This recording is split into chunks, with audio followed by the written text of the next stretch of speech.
A deal this week for a new rescue loan. People fed up with austerity hit the streets yet again.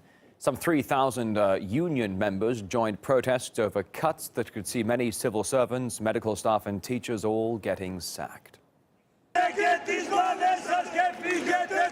Right there, public sector workers blockading the parliament in Athens.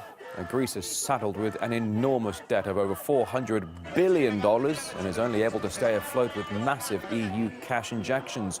But to qualify for these bailouts, Athens has to continue making huge public spending cuts.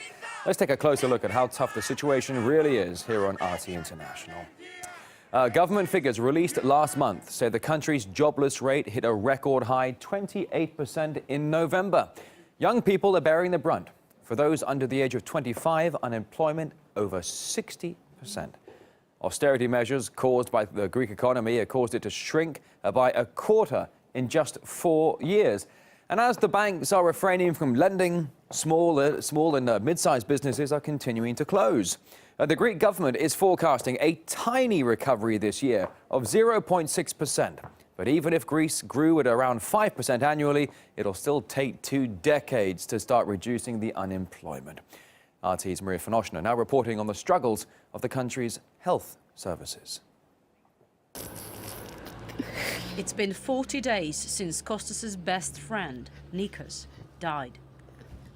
The 64-year-old taxi driver had been suffering from cancer, but when he suddenly lost his job and joined the 27% of the country's population who are unemployed, he also lost his medical insurance.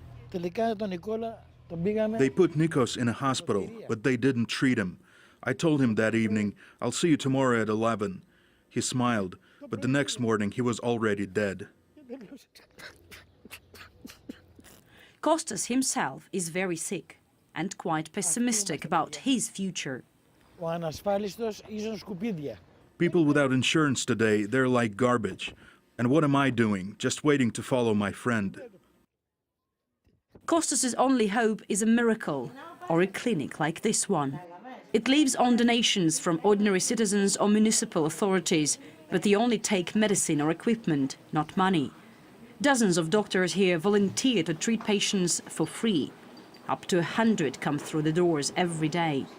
Mikhail, a heart patient, is among the lucky ones. It was a matter of life and death for me.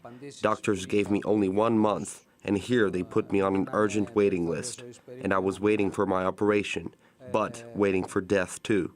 Hopefully they saved my life and me. Since 2011, this clinic alone has helped more than 20,000 people, but one patient died without receiving treatment, despite an appeal by doctors to the country's health authorities. This is very unfair.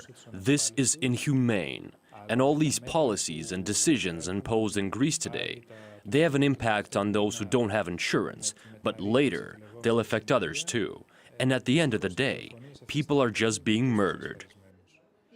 At least 50 others today need urgent help, but no one could guarantee whether they will be able to get it on time. The Greek health service has never been particularly efficient, but 6 years of nationwide crisis has turned what was already bad into something even worse. Today, millions of Greeks can't afford health insurance, and despite a number of volunteer projects, those whose prognosis is bleak look to their future with little optimism. Maria Finoshna, RT from Athens in Greece.